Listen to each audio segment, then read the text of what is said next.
Hi everyone, welcome to my channel. Marina here. Always so nice to have you stop by. If it's your first time here, thank you for clicking to watch this video. I hope you engage with other videos of my channel and subscribe if you find this content relevant to you.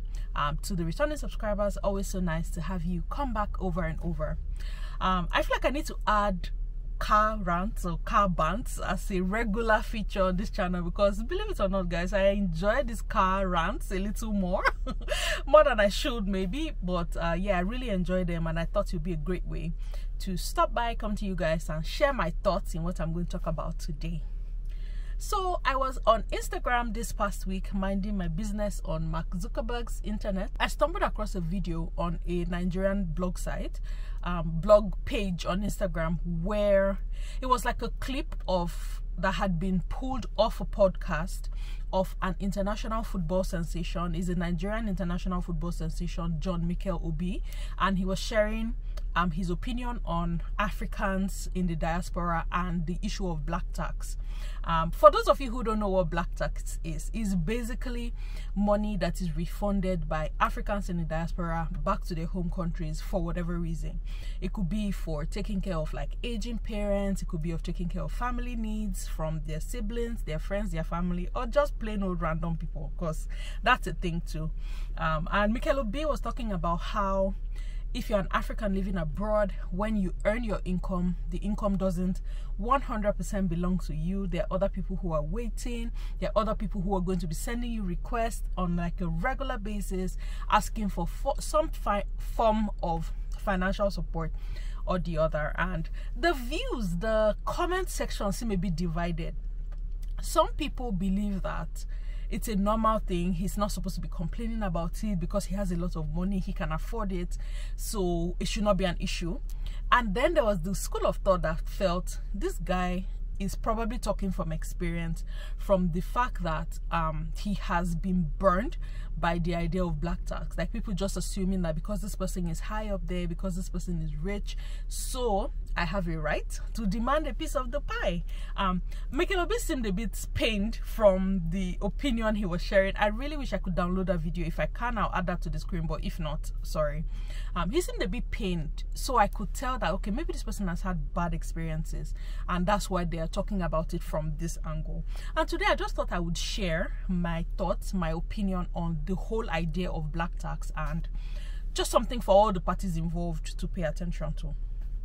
So I moved to Canada about 7.5 years ago, and as soon as I moved, it wasn't up to a couple of months afterwards before I started to get these messages. And believe me guys, the first set of messages I got were not from my family members. They were not from people who were even in my immediate circle of friends. They were people who knew people that knew me. It was people who followed me on Facebook and saw that okay, my Facebook post location had changed and things like that. And then suddenly I started to get these messages of people who were in need, who needed school fees for their children, who needed to pay their house rent, who needed help for one medical reason. Like the reasons were endless, you know. Now I'm not disputing the fact that there can be genuine needs. Of course, everybody has needs, right? And sometimes people genuinely need this help. Like they have explored all the options around them. Well, all the options around them. They have explored those options and they're just trying to take chances with, I'm desperate, I don't know what else to do, and they are reaching out to random people. So that was my first experience. Mind you, when I was growing up, there was always that story of that uncle, that auntie, that person who lived abroad, but the person was very stingy because they were not sending money. And for me, I would always wonder, like, does that mean that everybody abroad is rich? So the first impression that I had is that if you live abroad, you are rich. If you live abroad, you're supposed to be sending money to everybody else who lives in your home country. That was my impression from growing up. So now being in this position where I am now living abroad, living in a country other than my country of birth, I'm looking at it differently. I'm like, oh, so this is what was happening to those uncles that we labeled as stingy, those uncles that we used to say, how can they be abroad for this many years and they don't send money? If everybody abroad is rich, why was this person not sending money? I'm here now, and I am hit with the realization that actually not everybody abroad is rich. In fact, there's a higher chance that you will be broke abroad than it will be in Nigeria. I said what I said. I am originally from Nigeria and I've experienced life in Nigeria. I am now experiencing life in Canada. The likelihood that you will be broke is higher in Canada than it is in Nigeria. That's the truth. Anyway, as I was saying, that's the first impression of this black tax, these demands when I first moved abroad. And I didn't understand it. I used to get very confused, like, why is this person reaching out to me? Like, I don't even know you. We have never had a conversation. Why is it my responsibility to pay the school fees of your children? Or why is it my responsibility to pay your rent? And then I started to understand that, okay, there's also the communal part of how we do things as Nigerians. People automatically just assume that we all look out for each other. But when is it helping, or when does it become exploitation? When is it me assisting, and when does it become me enabling bad behavior? So it was hard to find that balance. And at that point, I didn't even have a job. There was no money to even give it at that point.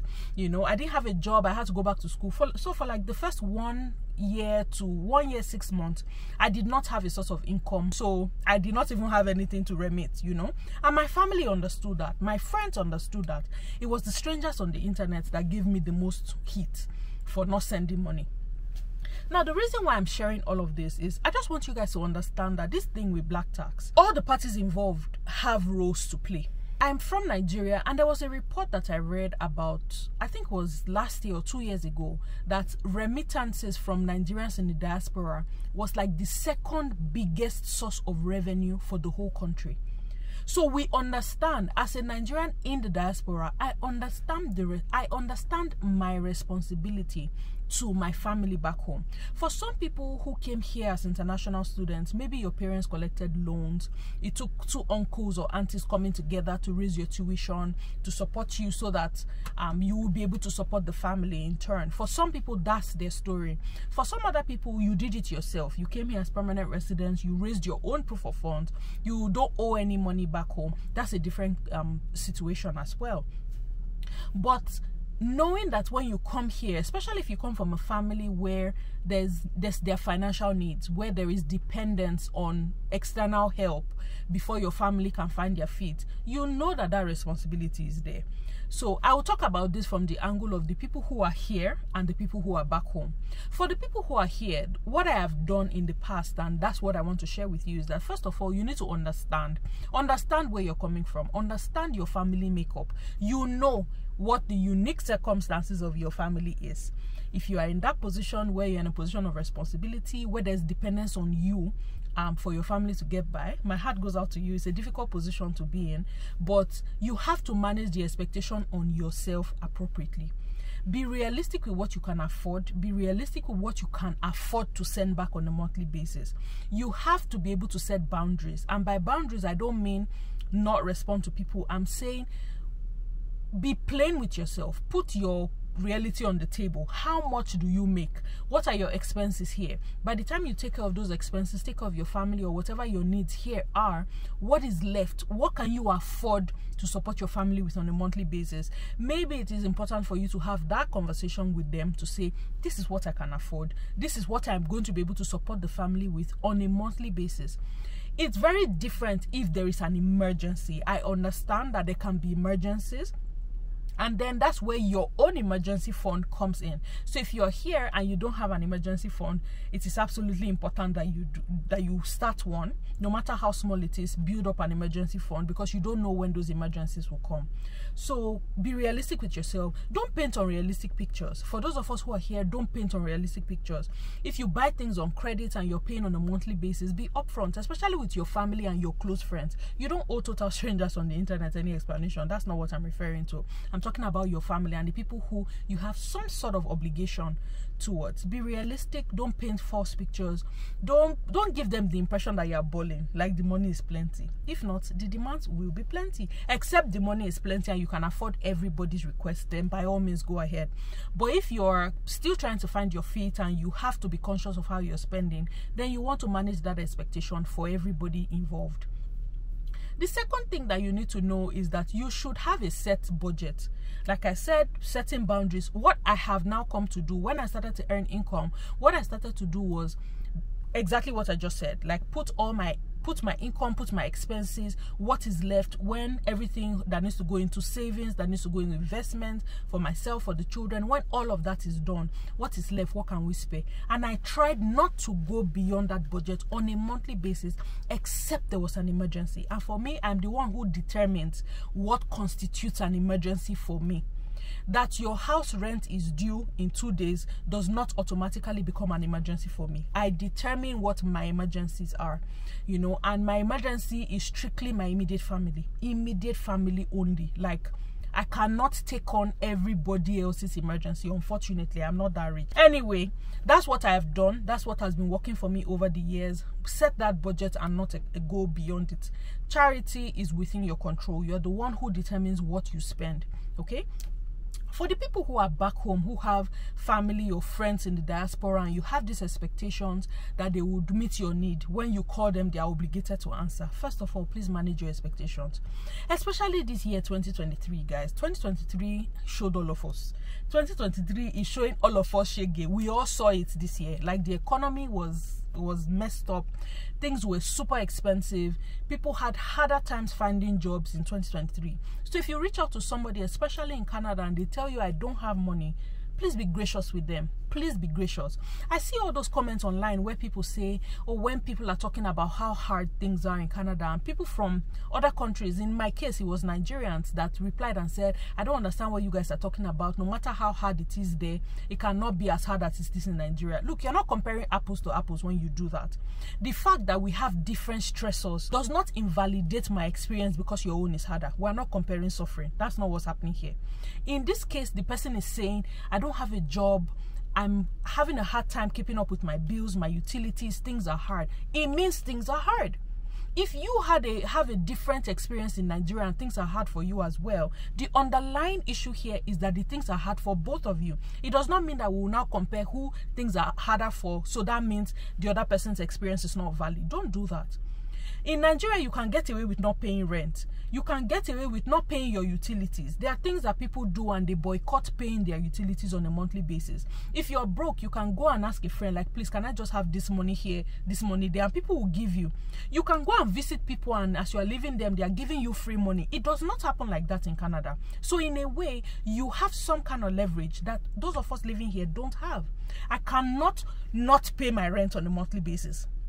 I cannot not pay my mortgage. I cannot afford not to pay my utilities. It will get cut off, you know. So the stressors are different, but it does not invalidate the fact that things have been a bit difficult for people this year. So please let everybody manage their expectations, especially now that we're approaching Christmas season. Please be gracious with your family members abroad. Please be gracious. Whatever it is that they can afford to give you, be grateful for it. Everybody's trying. Imagine that I earn $25 an hour, and for Christmas, I send you $100 to say, okay, take for Christmas. I have had situations where people, their family members would be angry that, how can you send me only $100? Do you know what that means? To go to work and work for 4 hours and then take all of the income that I give you. The gross income, they have not removed tax, they have not removed deduction. I carry all of the gross income that I made in 4 hours. It could be 4 hours of standing. It could be 4 hours of talking. It could be 4 hours of packing boxes. I carry all that income and I hand it to you, and then your response is that it's too small. Do you know what that means? For some people, they have sent gifts to their family members. I heard a story of somebody who traveled back to their home country and bought watches and perfumes for people, and some of the people complained that the watches were not designer brands, that the perfumes were not designer labels. Like, if you want designer labels, please buy it for yourself. Okay, please buy it for yourself. But to want to fly designers on another person's book, that's not realistic. And that's one thing that I find happens a lot. The people who are at home collecting all of these remittances from their families abroad, they are the ones who use the most expensive gadgets. They use the latest gadgets. They use the designer brands. They are the ones carrying the designers. Meanwhile, the person who's sending you the money is not wearing designer brands. Please make it make sense. let everybody just manage their expectations, please. We're all trying the best that we can. Those of us who are in the diaspora, we're working twice as hard. For some people, they are working odd jobs just to make sure that the light stays on, to make sure the heating stays on, to make sure there's food on the table. Be gracious in the expectations that you have of your family members living abroad, please. That's just all I'm going to say. For those of us here, understand your family, understand your responsibilities, and just know and be realistic with yourself with what you can afford. For the people who come here and then have to go to school, some of those people borrow money to go to school. Like, imagine starting life in a new country and it's already student loans. I was in that position myself, and it was not fun. It wasn't fun paying. I think at some point I was paying maybe like $400 or $450 a month back to pay back my student loans.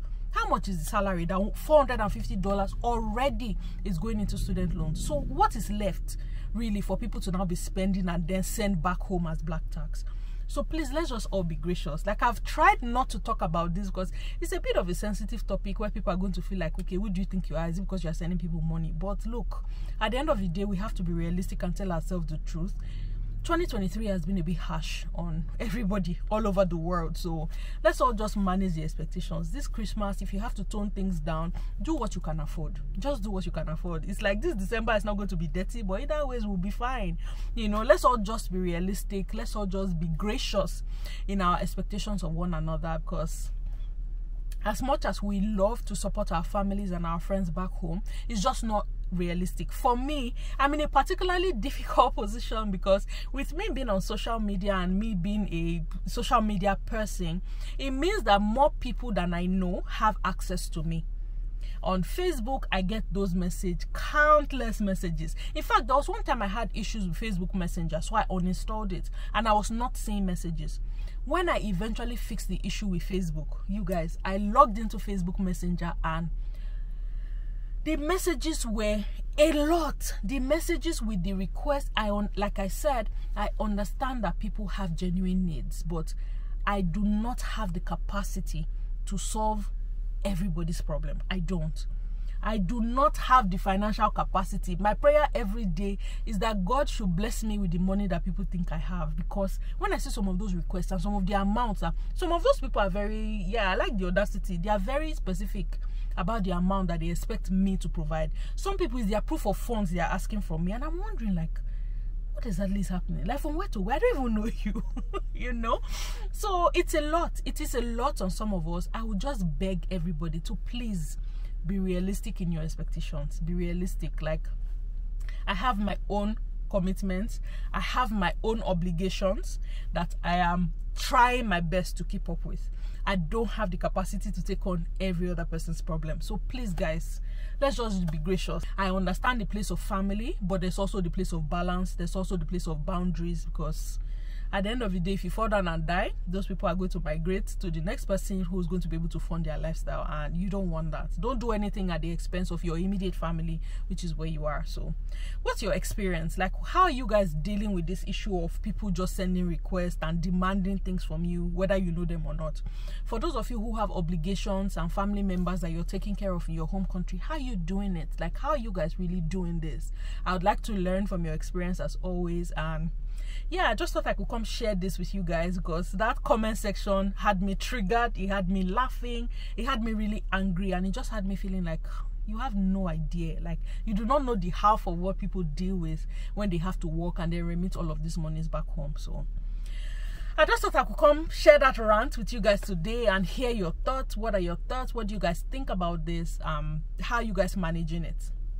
Especially now that Christmas is coming, because my chest is hot sometimes when I think about the expenses that are typically associated with December, end of the year, and the expectations that everybody has. How are you guys doing this? Please, I want to know.